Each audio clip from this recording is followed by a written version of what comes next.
Okay, so maybe we can start again. So as I said this morning, one of the pet projects of Phil Anderson was, what is the theory of the immune system? And so I'm very glad that we have you here to speak about this. So I'm very glad I'm talking about this and not about social interactions. I took the request to be general and open to... Oh yeah, I can't move from here? Okay. We'll see how well that goes. I took this request a bit too seriously, maybe, so there will be some technical stuff, but there'll be a lot of non-technical stuff. And I'll talk about the immune system. This is work we've been doing with Thierry Marat, who's also at DNS, over a couple of years now, with a lot of collaborators, both theoretical and experimental. And you may think that this is the most interesting building in this area, but right next door, there's the police station of the 5th arrondissement, which is well known to house one of the most famous imaginary detectives of French literature, Adamsberg. So I'll start with a whodunit. Think back to all the meetings you went to in remote locations. Everybody's excited, there's an amazing party, and the next day, Joe is found dead. And next to Joe's body, there are a few drops of blood that don't belong to Joe. So this being scientists, they cry genetic tests for everyone, and genetic tests reveal that the murderer is one of two twins, either Alex or Terry. So genetic tests are based on DNA. Identical twins have exactly the same DNA, so they cannot distinguish and find the murderer between two identical twins. Everybody agrees? No. No. Who said no? Well, you know the story. I know the story, but I know other things. Okay. I mean, yes, I agree that let's say they do basic DNA testing, okay? We're not talking about your friend Steve Quake here. All right, so apart from that comment, does everybody agree? Yes. Okay, thank you. I see this will go well. All right, so we bring in Detective Asia Bear to look at some more modern technologies.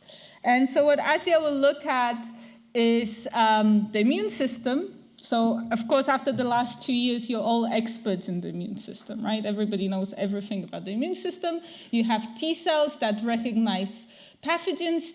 So basically, they bind different molecules and they have this discrimination power to figure out whether this molecule is natural to your body and should be there, or whether it's a pathogen or foreign molecule, and then you should get rid of it and trigger an immune response. So if you trigger an immune response, what happens is the cell that recognizes the pathogen proliferates. It makes many copies of itself, and then we have this clone of these cells that's able to find the pathogen molecules more quickly and get rid of the infection from the organism. So each type of these molecules has one type of receptor. So to protect us against many different pathogens, we need many types of receptors. That means many different types of T cells. That's what we call a repertoire. And thanks to technology, relatively recently developed, you can go in, get a blood test, they'll sort out your T cells, sequence them, and you'll basically get a list of all the sequences, the diverse sequences that make up your repertoire and protects you against pathogens. And so you get this list, and if cells appear many times, that receptors or that sequence will appear many times. And when do they appear many times? Well, one reason is because they proliferated. And so, in a way, this list is actually a personalized medical record. So you go in, you get this blood test, and then you try and tell the doctor, no, I didn't have chickenpox when I was 6, and they'll tell you, well, no, you're lying. You did, because I can see it, okay? That's the general idea, and that's why people are interested in this. There's only one small problem. We don't yet really know how to read this medical record, right? We know it's there, but, we're not there yet. But that's what we're interested in, and that's what a lot of other people are interested in. That's the name of the game.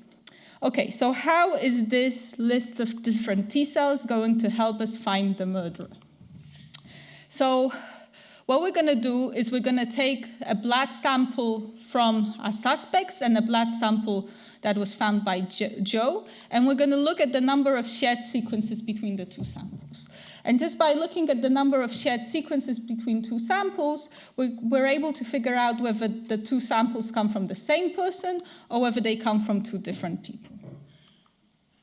This is what the data looks like. So this is the number of shared sequences if the sample comes from the same person, and the number of shared sequences if the data comes from two different people, in orange, and in pink if it comes from two identical twins.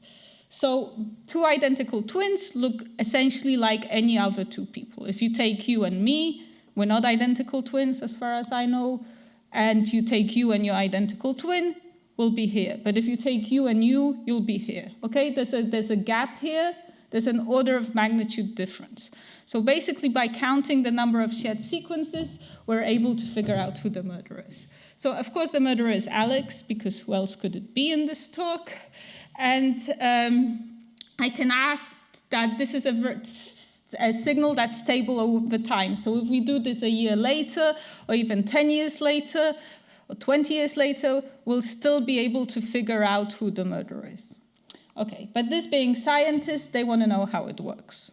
So how does it work? So a little bit more information about the immune repertoire. So I said it's a diverse ensemble of different T cells.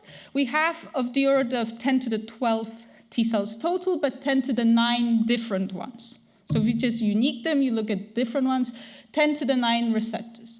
Okay, receptors are proteins. Proteins are made from genes, right? Everybody knows that? Remembers that? Good. So proteins are made from genes. So that means if you want to make 10 to the 9 different proteins, you need 10 to the 9 genes. But in fact, you have of the order of 10 to the 4 different genes in your body as humans. So that means 5 orders of magnitude more genes. So that means that it actually won't fit. So we have 10 to the 4 total. They fit in part of a cell that's called a nucleus. It's about 1 pixel in size. So if we were to fit 10 to the 5 more genes in here, that means our nucleus, instead of being a tenth of a pixel, would have to be 2 millimeters. So that's the size of a crayon. And that means our body would have to be 20 meters, which is 4 giraffes. Okay? So basic point, it won't fit. So nature has come up with a really funky way that combines combinatorics and randomness to generate diversity.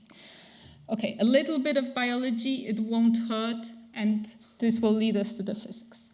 So each of these immune receptors is made out of 3 parts. They're called V, D, and J. And in our genome, we have templates for each of these parts. Some number of templates for V, D, and J. And then the DNA gets edited. You actually cut your DNA, you pick 1 V, 1 D, 1 J in each cell, and you put them together. And you do this differently in different cells, which, given these numbers, gets us to about 1,000 different combinations. But we need to get to 10 to the 9th. So what happens next is there's the special molecules that come in and randomly insert and delete nucleotides at the junctions between the V and the D and the D and the J. And that gets us to 10 to the 9th, only because you're putting random letters in and out, that means that you can generate rubbish, and you do. In about 14% of the times, you'll generate things that will never be a protein, will never fold, will never be functional receptors. But they did undergo this process, and by looking at them, sequencing them, looking at the data, we can figure out what's the probability of generating a given receptor. We can learn the statistics of this process.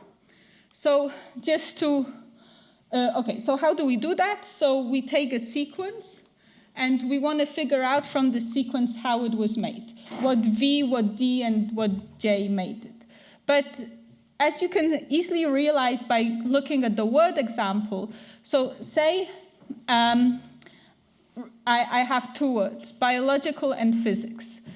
Because I can put anything in and take anything out in the middle of it, I can go from biological physics to biotic aesthetics, biopic logistics, or biology basics. and so on and so on and so on. You get the idea, right? I can basically generate anything I want. So if I get biology basics, I don't know what the original words biological physics were. And it's the same at the DNA level. The gray line here and here is exactly the same, and I'm showing I can take 2 different V genes, 2 different D genes, and generate the same thing. Just because I can put anything in and take anything out, okay? So, what that means is we can't figure out in a deterministic way how each sequence was made, but we have to do it in a probabilistic way. So we take each sequence and we build a library of all possible scenarios, by which I mean choice of V gene, D gene, and J gene, and number of insertions and deletions that is consistent with the observed real sequence. We assign weights to these scenarios, and we take all sequences and all scenarios to calculate observables, like marginal probabilities of using a given gene, having a certain number of deletions, insertions, and so on. And then we have a model, the most general factorializable model that is in agreement with known biology, that we use to recalculate these weights. And we do this self-consistently, until it converges. And it does. It's bound to converge. There's reasons for this. You probably don't care. At the end of the day, we have these weights. We sum over the weights in the possible scenarios to calculate the probability of generating a given sequence. And that gives us the probability of generating each sequence. So now we could play a game. You could take out a piece of paper and write any combination of A, T, C, and G on that piece of paper. And I could tell you what is the probability that that sequence of letters actually produced an immune receptor in your body. So we could play that, or you could go to a website and play it yourself. Or you could listen to me. So let's go with option 3. So now we have the probability of generating any sequence. And we can take the sequences in our data sample and ask how many receptors do we have that have a probability to be generated that's 10 to the minus 10. We put a dot here, 10 to the minus 12, dot here, and so on. We make a density of this probability distribution, right, for our data set. This is what it looks like. It spans 20 orders of magnitude. It means you have receptors that are relatively likely to be generated and receptors that are much less likely to be generated. And what is likely being compared to? Well, it's being compared to 10 to the 9th, which is the number of unique receptors that you have, or 10 to the 12th total number of receptors. Right? And we'll get back to that. But generally, 10 to the minus 5, although it's a small number, it's still relatively likely compared to how many will be generating. Now, the other interesting thing about this is this red spread. So that's the variance of the order of 1,000 people, okay, real people, like you and me. And it's very small. So what that tells us is that we're all the same. There's nothing special about us. No matter where we come from, what we eat, what we do, at the level of unique receptors, our probability of generation is governed by this biochemistry. It's a random process, but it's completely, what's the word I'm looking for? Tractable. We can control it. Okay, so it's a very universal process. And now that we have it, we can start asking questions. So, for example, we can ask how many receptors do you and I share, or how many receptors do you and 1,000 other people share? So this is the number of individuals, like 2, 10, 100, sharing the same receptor, data in blue, model in red. And you can see that basically the number of receptors you share with any number of people is completely predicted by chance. This is not productive receptors. I'm cheating. Yeah, I didn't go, this is now productive receptors, and we can,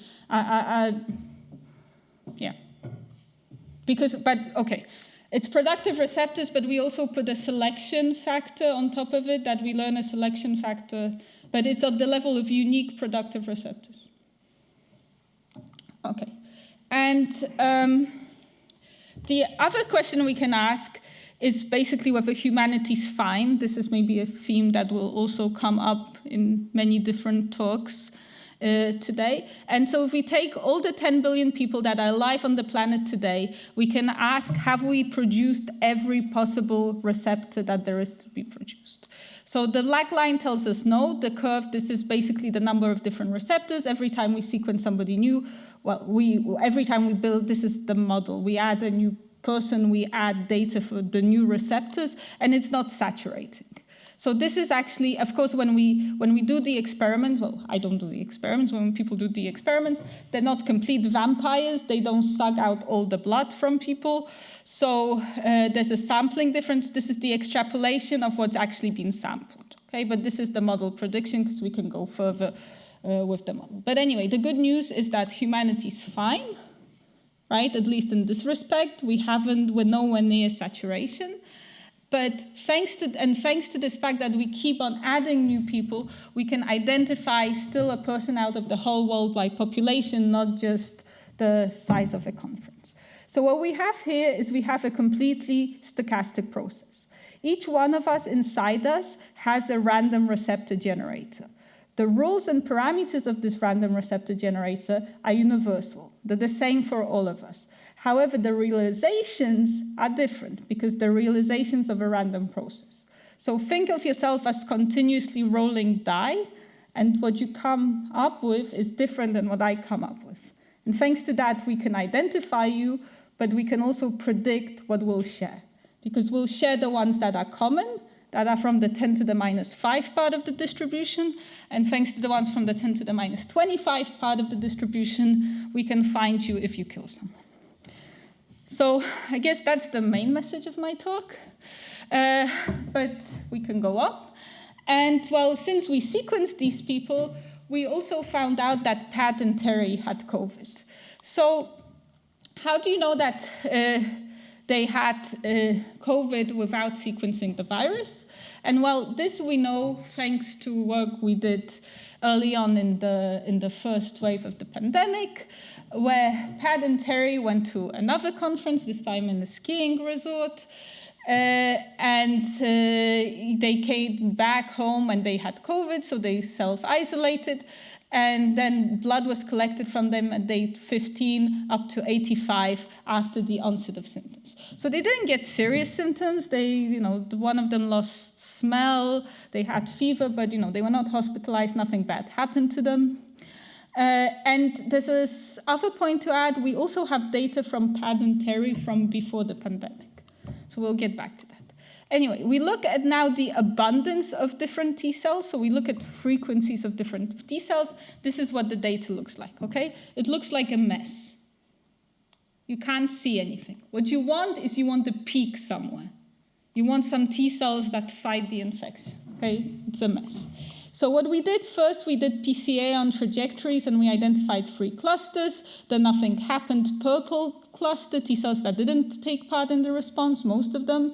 The cluster we expected, the green one, with a peak at day 15, and then a late peak at around day 37, which we still don't understand, but other people have seen since. Okay, but with physicists, so basically this data made us very uncomfortable to be concluding anything from it. So what we did is we decided to calibrate the noise model.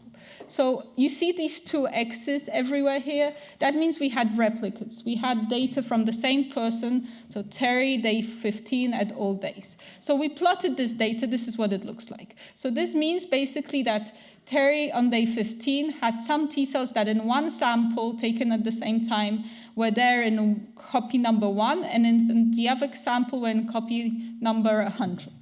So you see there's a huge spread. Basically, this is the immunological definition of a diagonal, okay? It's very noisy. And it's noisy for a number of reasons, part of them being real and biological and not due to experimental noise. So if we want to go from the reads, which is the data we have, to the underlying distribution of frequencies, which is a power law, which we know from other reasons, and I'll later show you, but just trust me for now. We need to go through a number of steps. One is sampling. Again, not complete vampires. We don't pull out all of the blood. So that's, we say it's Poisson. And the other thing is this biological noise. What we're doing here is we're sequencing mRNA. mRNA is known to be produced in bursts, in an intermittent process. Nothing happens, bam. And so we modeled that by a long-tail distribution and negative binomial. We put this thing into the noise model, and that's how we translate this initial frequency, power law frequency, into reads.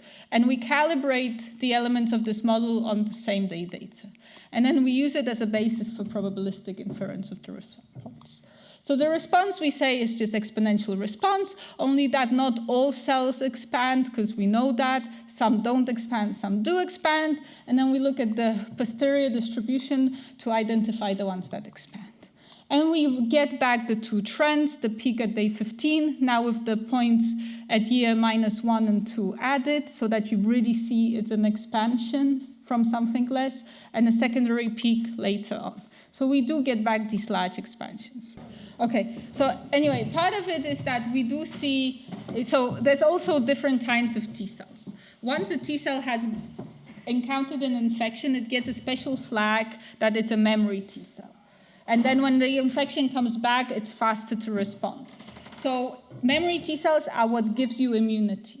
Well, T cells and B cells. It's what gives you immunity. When you get vaccinated, that's what you're trying to stimulate, these cells that will respond faster. So it turns out that after the infection, people had immunity. They had stable T cell immunity. But more interestingly, our two characters had memory T cells that we called as responding against SARS-CoV-2 a year and 2 years before COVID ever hit the planet, okay, or at least was identified. So they had pre-existing immunity. We'll get back to that. So now Daniel will say, well, but how do you know this has anything to do with COVID? Right, Daniel? Yeah. So this is a slide for Daniel. Okay, because most of you probably are not that into it. So at the same time, Pat, at day 20 after the onset of infections, Pat took part in a molecular fishing experiment where basically they took some SARS-CoV-2 proteins on molecular fishing rods and stuck it into Pat's blood. And then they pulled out all the receptors that bound to this specific SARS-CoV-2 protein. So it's only done for one protein, but, you know, so we pull them out, and this is what comes out. We recover this trend, which is exactly the trend we saw before, and the ones in green here are the ones that we identified from our computational experiments. Okay, so we're basically getting all the high frequency and generally most of the responding T cells to this specific protein. So that gives us confidence we're actually getting COVID response. And there'll be more evidence. Okay, so then we had this only for one SARS-CoV-2 protein, so we wanted to do it for more. So we turned to large-scale fishing, same kind of experiment. You stick a bunch, this is public data from Adaptive. You stick a bunch of SARS-CoV-2 proteins on molecular fishing rods, put it in different people's blood who had COVID, pull out the T cells, and those are the green ones we found. And the good news is that now we also know what COVID proteins they correspond to. So we take their data, we mix it with our responding T cells, and we build similarity networks. We find clusters that are now associated to SARS-CoV-2 proteins. I won't bore you with the details, but there's this pink one here, which is takes out it's Pat's favorite SARS-CoV-2 protein. Basically, 21% of their response is geared against this one specific protein. And why am I telling you about this? Well, so it turns out that these T cells that recognize this thing were already there a year before COVID. And if you make a 1 amino acid mutation in it, you get back the common cold coronavirus. So what we're speculating here is that Pat had the cold before, and thanks to that, they had a mild infection later, potentially, right? Anyway, they had pre-existing immunity specifically against this thing. So how are we going to make money out of this, right? So basically now we turn to Terry. and just to give everybody a chance. And we asked, well, so just by looking at people's T cells, can we figure out who had COVID and who didn't have COVID? Just by, as I said before. And so what we're going to do is we're going to take the T cells that we know are, now we speculate or have high confidence that are responding against COVID and TERI, and see whether, if we look at a data set of other people who had COVID and a control data set from 2017 of people who certainly didn't have COVID, and we look how frequent that T cell motif is, can we figure out who had COVID? So that's the true positives, and who didn't have COVID. So who has the receptor, but who didn't have COVID. And the answer is no, right? That this is a pretty bad ROC curve. Everybody agrees, right? It's pretty crap. Okay, so I won't bore you with the details, but when actually T cells recognize a protein, they recognize just a peptide on a scaffold. And this scaffold is pretty important. It's called HLA. We didn't have information about HLA in this COVID cohort. The HLA is the thing that you need to get right when you get a transplant, right? So it's very heterogeneous in the population, and it's important for this presentation process.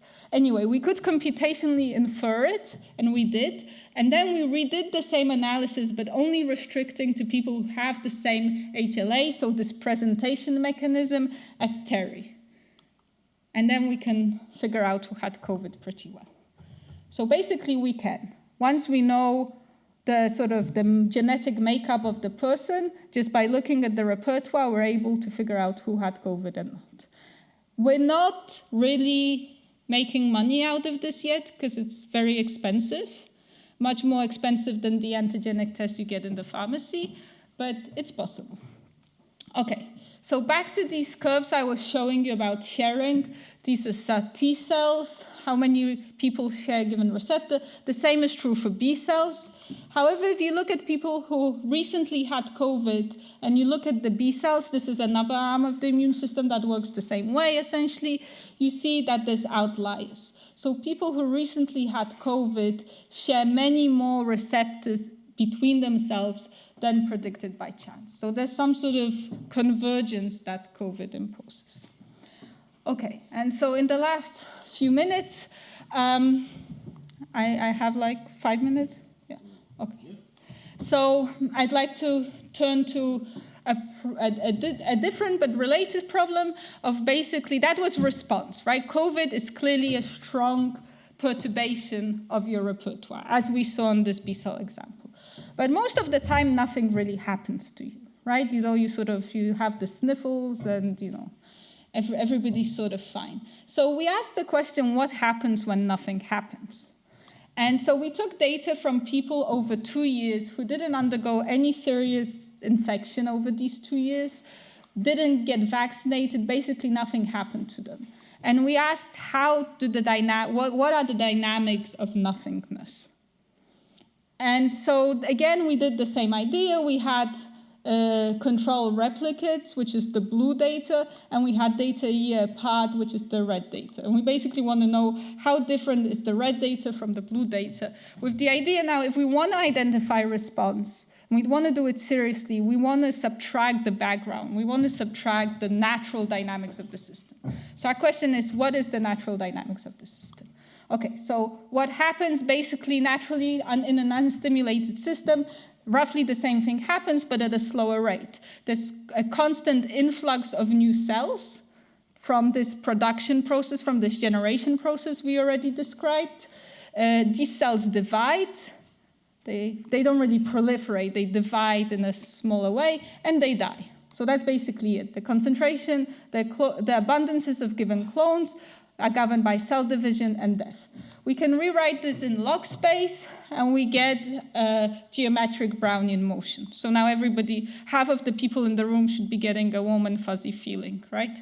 Finally, something you understand. And where we have a characteristic timescale of a decay rate and a characteristic timescale of noise. So are you interested where this came from in detail? Or should I just skip to the punchline?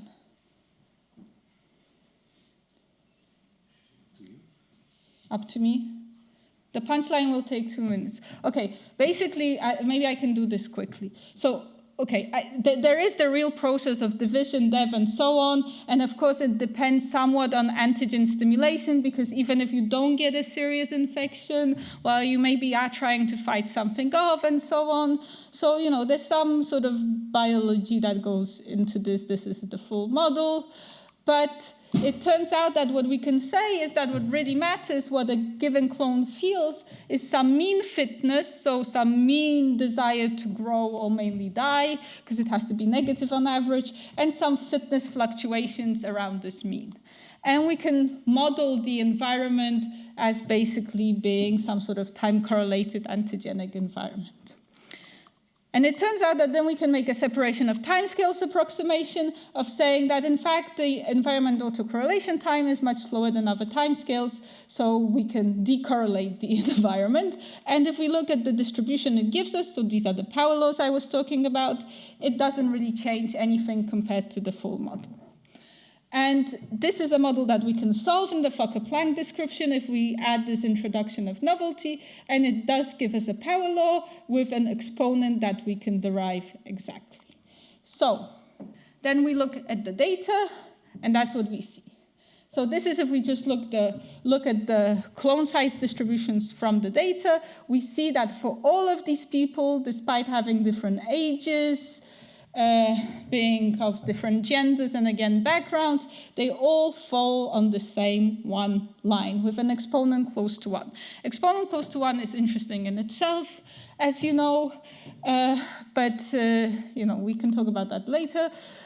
But so this is just plotting the data. Now we can do the inference with the noise model, and on top of the noise model, inferring the dynamical model, and we can independently infer the amplitude of the fluctuations and the timescale of the fluctuations and the timescale of the deterministic motion.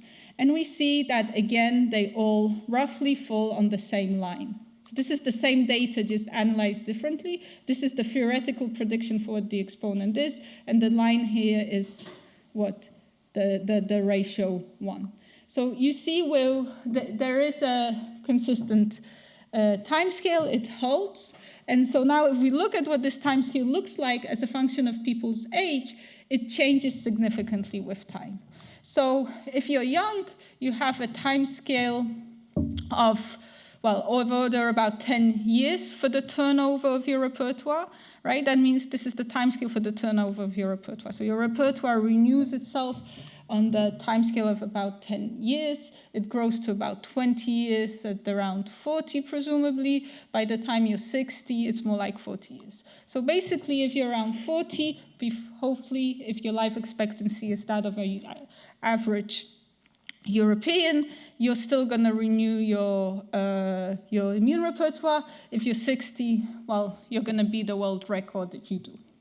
So there's significant signatures of aging here, so which we can infer from the data. I wanted to say something else, but I forgot. So I'll finish here with probably the most important message of my talk, that, well, don't kill anyone, right? Even if you have an identical twin. And from the last slide, you may be thinking, oh, I'm 20, I'm fine. Unless, you know, if I get away with it for the next 20 years, I'll be fine. Well, still don't kill anyone. So there is, you can have pre-existing COVID immunity. You can also get stable post-infection immunity. And as we get older, our turnover slows down. But the most important thing I really think I want to say is that although the system is very stochastic, it's very random, undoubtedly, I mean, with the right kind of probabilistic Bayesian approach, we can still learn the rules, and we can use these stochastic rules to predict stuff. So thank you.